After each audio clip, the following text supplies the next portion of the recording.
আজকে অনেক সুন্দর রোদ উঠেছে আর নীল আকাশ। গতকাল মেঘ ছিল, তো আজকে আলোটা খুবই জোর। অনেক লোকজনও উঠেছে, ভালো লাগছে আজকে রোদটা, একদম ঝকঝকা চকচকা রোদ।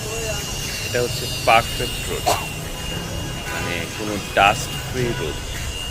আমাদের ঢাকাতে অনেক ডাস্ট থাকে, কক্সবাজারের রোদ অনেক চকচকা হয়, কারণ কক্সবাজারে সমুদ্রর কারণে রোদে ডাস্ট থাকে না আলোতে। তো আজকে ঢাকার আলোতে ডাস্ট ফ্রি আলো, সুন্দর আকাশ। শুভ সকাল সবাইকে।